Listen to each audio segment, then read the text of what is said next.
지난 12일 북한이 동해 쪽으로 쐈던 미사일이 고체 연료를 사용한 대륙간 탄도미사일인 것으로 확인이 됐습니다. 군사정찰 위성 발사 실패 이후 외부 행보를 거의 하지 않았던 김정은 위원장이 현지 지도를 나서며 전승절 70주년을 앞두고 체제 결속에 나선 모습입니다. 한미도 하루 만에 전략 폭격기를 띄워 연합훈련을 실시했습니다. 북한의 이번 ICBM 발사의 의미 그리고 추가 도발 가능성에 대해서 조한범 통일연구원 선임연구위원 모시고 말씀 들어보겠습니다. 어서 오십시오, 위원님. 안녕하십니까. 12일 발사한 ICBM 화성 18형이라고 예. 북한이 발표했습니다. 화성 18형 지난 4월에 쐈었던 건데 고체 연료라는 것도 동일하고요. 예. 그렇다면 이번에 발사한 것 어떤 점이 좀 달라졌다, 눈에 띄는 점 있으십니까? 북한 매체가 예. 신기록이라고 표현했어요. 그러니까 지금까지 ICBM, 예. 중장거리 탄도미사일에서 가장 그 높은 성능을 보여줬다 이렇게 볼 수 있고요. 그러니까 액체 연료인 화성 17형도 6,000km 이상은 올라갔어요. 예. 근데 이번에는 6,648km까지 고체로서 예. 지난번 4월 13일 날 쐈던 게 최고 고도가 3,000으로 추정이 되거든요. 그럼 지금 거의 2배 이상 고도가 올라간 거고. 네. 그다음에 시간도 거의 75분. 사거리는 뭐 1,000km는 큰 의미가 없고요. 예. 고각 발사했으니까 75분 동안 이 연소를 했거든요. 그러면 이 고각 발사라 하더라도 이게 사실은 정상 발사보다 동체에 대한 압력은 더 커요.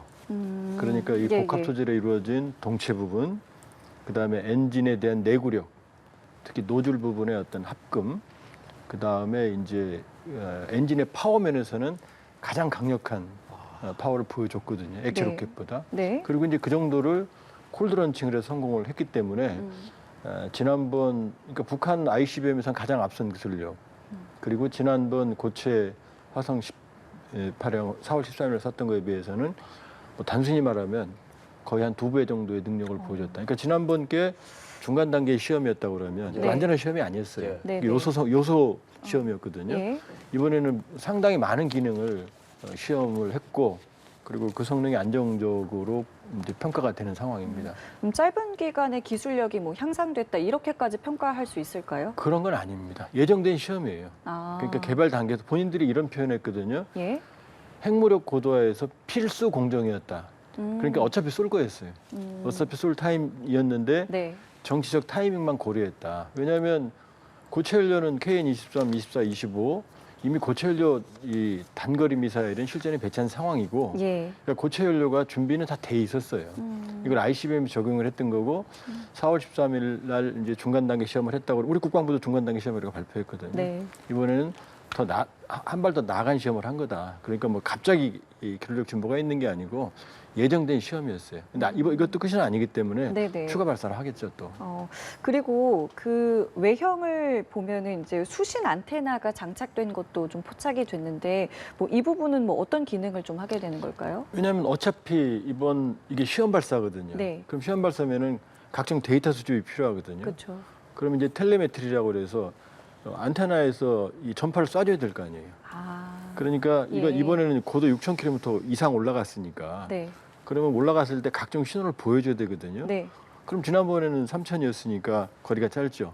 이번엔 더 멀어지니까 더 대형의 텔레메트리 안테나가 장착된 거다 이렇게 봐야죠. 예, 이 화성 18형 ICBM 기술에 대해서 위원님과도 저희 많은 이야기 나눴었지만 고체 연료가 개발된다는 것은 상당한 의미가 있다고 몇 번 이야기했었고, 지난 4월에도 발사를 했었는데 이번에 말씀하신 것처럼 그냥 기본적인 수치에서는 2배 정도의 고각으로 더 올라가게 됐단 말이죠. 이런 ICBM 기술이 지금 북한이 그러면 상당히 좀 올라왔다라고 평가를 하십니까? 그러니까 갑자기 올라간 건 아니고요. 예. 이제 예정된 겁니다. 액체에서 고체로. 그러니까 지금 선진국들은 미국은 액체 ICBM이 없어요. 100% 고체거든요. 그렇게 보면은 예정된 거고. 그러나 이제 지금 뭐가 문제냐면 쉽게 말하면 이제 이 ICBM이든 인공위성이든 일단 파워가 필요합니다. 올리는 힘, 멀리 보내는 힘. 그다음에 이게 1단 갖고 안 되니까 여러 개 단으로 구성되거든요. 예, 예. 그 단이 분리가 돼야 되거든요. 그러니까 이 기술은 상당 부분 앞서 있어요. 이제 액체, 연료, 고체까지도.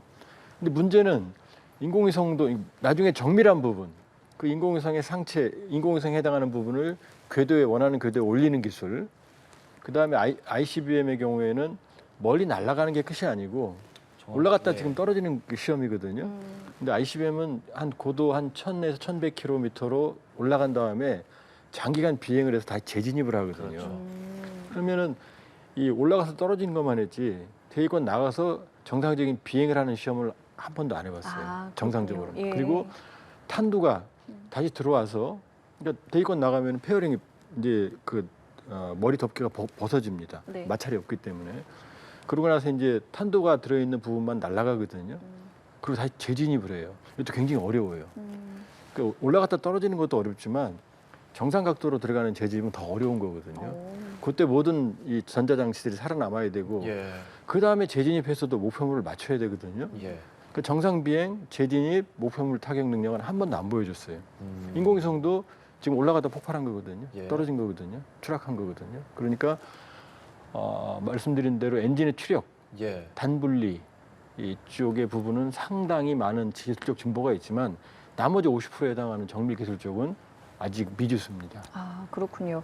그리고 이번에 발사한 장소에 대해서는 좀 어떻게 보셨는지 궁금한 것이 이제 평양 동쪽 외곽에서 쐈거든요. 이 부분은 좀 뭐 특이점이 있을까요? 그것도 고육책인 것 같아요. 왜냐하면은 이제 ICBM 텔 이동식 발사대가 무겁거든요. 네. 화성 17형 같은 경우는 150에서 200톤 나가요. 연료까지 실으면. 예.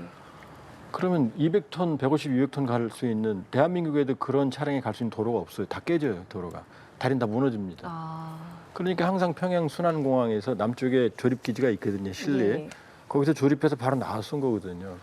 계속 지적을 받으니까 4월 13일 날은 이제 평양 동남쪽에서 쐈는데 네. 그건 김정은의 특각이었어요.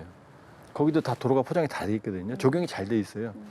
심지어는 콘크리트로 덮여 있는 다리를 흙으로 덮어서 야지 기동 능력이 있는 걸로 포장을 했거든요. 이번에도 자세히 보면은 저건 군부대가 아니에요. 김정일 특각 내지는 골프장 정도로 추정이 되거든요. 아. 그러면 예. 포장 도로가 잘 된 데를 이동을 한 거예요. 보면은 그 진흙길 보면은 아주 깊숙이 바퀴가 파이거든요. 그렇게 해서 멀리 못 가요. 그러니까 야지 기동 능력이 있는 걸 보여주기 위해서 그 억지로 연출한 거지 실제로 저 차량이 마음대로 갈 수 있는 건 아닙니다. 그렇군요. 정찰위성 발사 실패하고 40여일 만에 북한이 화성 18형으로 이렇게 쏘아 올리게 된 건데 물론 그 전에 단거리를 발사하긴 네. 했었지만 이번에 화성 18형 시험 발사한 이유 뭐라고 보십니까? 본인들은 두 가지를 얘기했어요. 하나는 필수 공정. 어차피 개발할 예정이었다는 거죠. 두 번째는 한미의 전략자산 전개, 압박에 대한 압도적 대응 두 표현을 했거든요. 네. 근데 제가 보기에는 사실 지금 김정은 위원장 체제의 가장 충격은 이 천리마 일형 정찰위성 실패거든요. 예. 그게 사실 상당히 쓰릴 거예요. 지금 못 쏘잖아요. 아마 제가 이 자리에서 여러 번 말씀드렸지만 단기간 해결될 문제가 아니거든요. 그러면 그 상처받은 걸 회복을 해야 되는데 그럼 기술적 능력을 보여줘야 되거든요. 그러니까 지금 뭐 신기록이다라는 표현까지 하면서 여러 가지 얘기를 하는 거거든요. 그러니까 필수 공정, 한미에 대한 대응도 있지만 더 큰 건 자신들의 기술적 능력을 보여줌으로써 국외진 체면을 회복하려고 했다는 게 전 더 크다고 봅니다. 그 한미에 대한 부분, 특히나 이제 자신들의 어떤 능력을 과시하는 데 있어서 미국을 많이 의식한 것 같다는 생각도 좀 드는데 여기에 대해서는 좀 동의를 하십니까? 미국이죠. 지금 왜냐하면 전략자산 전개. 지금 예. 김여정 부부장 국방성 3번 담화가 나왔잖아요. 예. 이 전략자산 전개, 특히 이제 정찰 비행에 대해서 예. 거기에 대해서 대응을 한다고 예고를 했거든요. 예. 예고를 했는데 뭔가 또 보여줘야 되는 거죠. 그러니까 최근에 이 워싱턴 선언 이후에 네. 워싱턴 선언에 대한 내용들이 하나둘 그 실행이 되고 있거든요. 아, 그렇죠. 그러니까 정찰 자산의 전개도 그 중에 일환이거든요.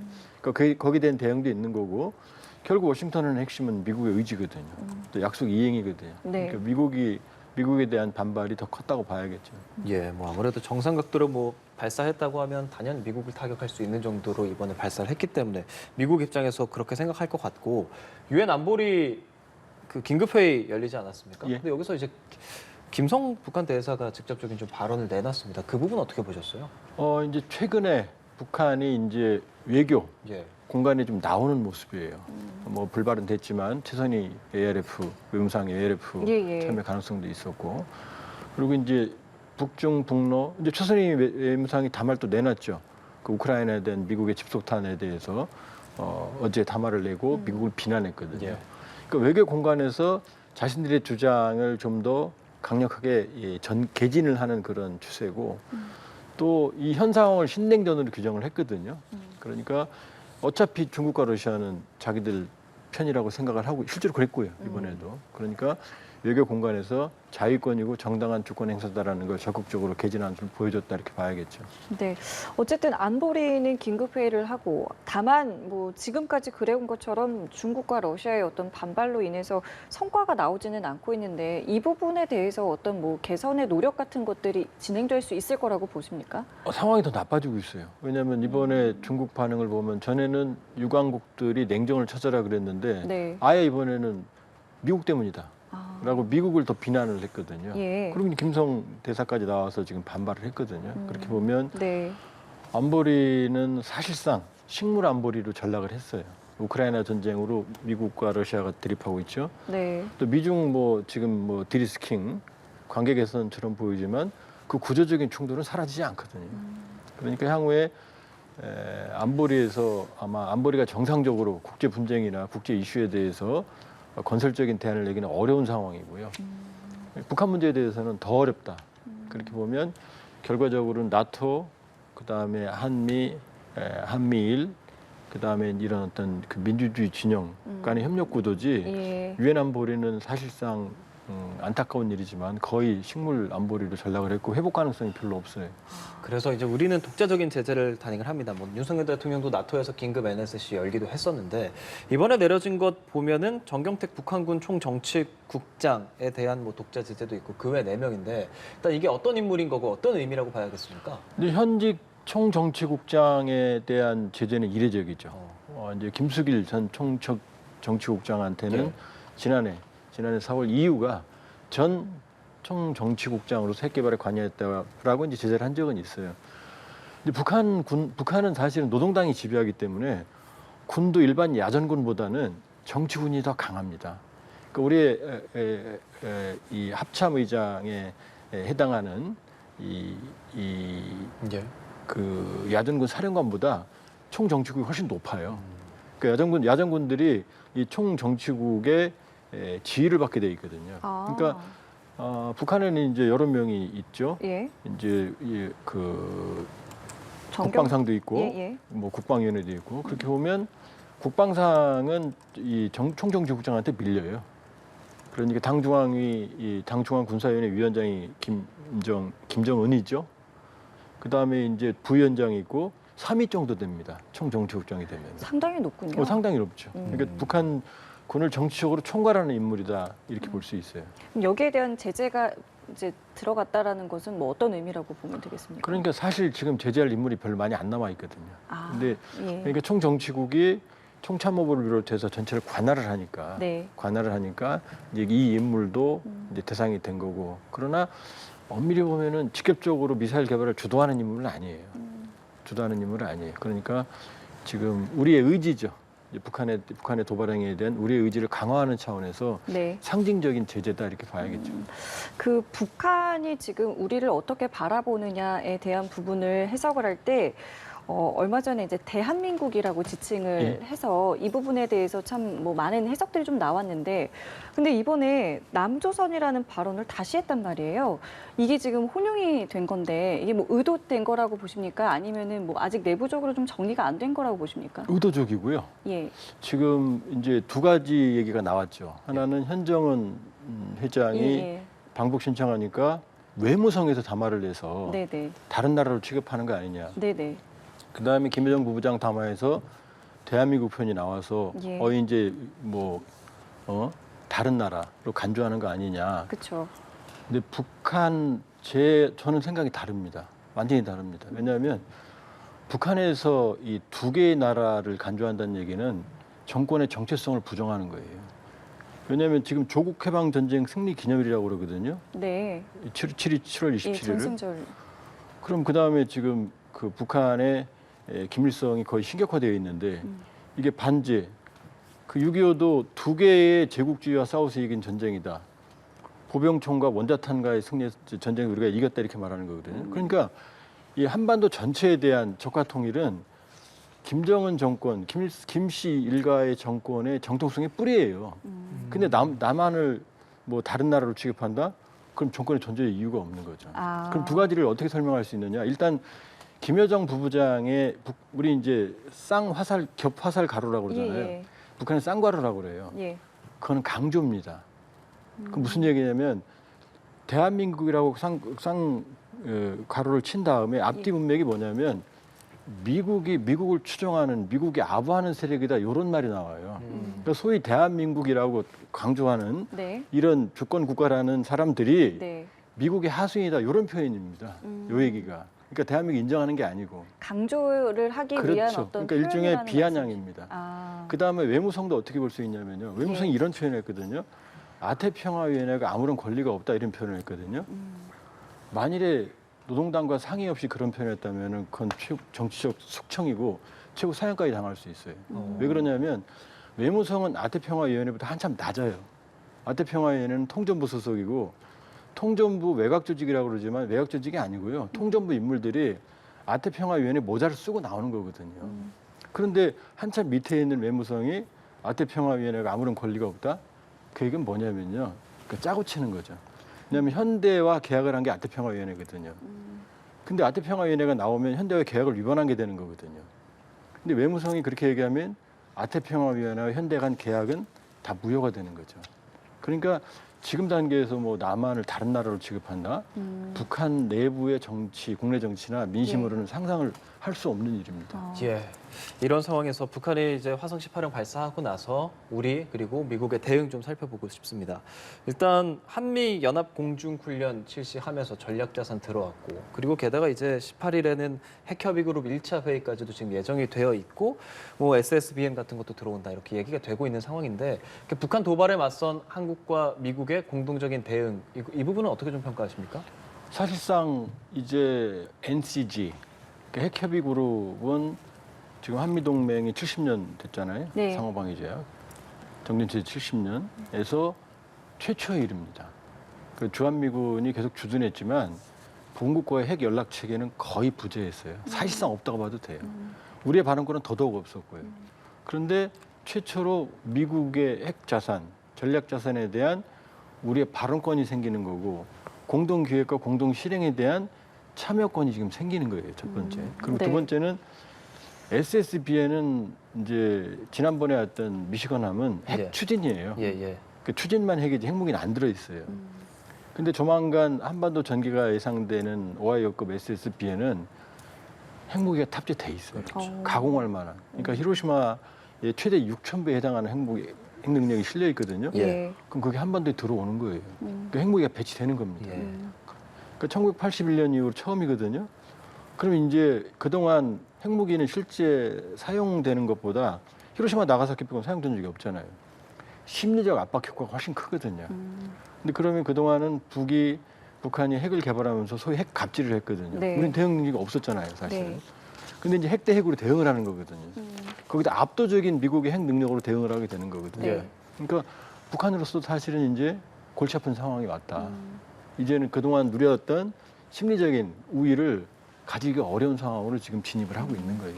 뭐 이런 상황에서 말씀하신 이제 전승절 기념일도 앞두고 있고 이번에 이제 김정은 위원장도 모습을 이제 그 사진 속에서 예. 이제 모습을 드러내기도 했고 앞으로 그럼 북한은 좀 어떤 움직임을 좀 보일 거라고 예측해 볼 수 있을까요? 북한도 딜레마일 거예요. 이번에 사진을 자세히 보시면 네. 저는 개인적으로 김정은 위원장이 굉장히 부어 있어요, 얼굴이. 예. 예, 그 다크 서클도 계속 보이는 것 같고. 예. 그리고 또 하나는 뭐냐면 이번에는 사진이 김정은 위원장 사진이 2장 나왔거든요. 네. 하나는 앉아 있고 하나는 서 있는데 같은 자리예요. 예. 근데 4월 13일에는 그 화성 18형 샀을 때는 아, 김 위원장 그렇죠. 사진이 9장이나 나왔어요. 예, 예. 여기저기 걸어다니고 그렇거든요. 근데 지금은 저 사진하고 앉아 있던 사진 딱 2장밖에 나오더라고요. 없어요. 예. 그럼 제가 보기에는 이번이 신기록이거든요. 그럼 여기저기 다니면서 더 신나야 되는데 아. 그런 모습이 안 보여요, 사실. 예. 그렇게 보면 김 위원장이 그렇게 즐거운 상태는 아닌 것 같다. 건강 상태도 계속 문제가 될 정도로 이거 추정이죠. 네네. 이건 건강 상태도 그렇게 좋아 보지는 않고 그렇기 때문에 적극적으로 도발을 말씀드린 대로 한미의 대응이 압도적이거든요. 네, 그렇죠. 그러니까 도발에도 북한도 딜레마가 있고 예. 김정은 위원장으로서 이번 화성 18형을 보여줬지만 그렇다고 열병식에 새로 보여줄 신문기도 많지 않거든요. 이제 다 보여줬거든요. 네. 남은 건 무인 정도거든요. 네. 계속 존재감을 보여주겠지만 지난해처럼 압도적인 그런 재래식 어떤 능력을 보여주기는 북한도 쉽지 않다. 북한도 도발 딜레마가 있다 이렇게 볼 수 있어요. 예, 알겠습니다. 전승절 등도 앞두고 있기 때문에 북한의 상황 좀 지켜봐야 할 것 같습니다. 조한범 통일연구원 선임연구위원과 말씀 나눠봤습니다. 오늘도 고맙습니다. 고맙습니다.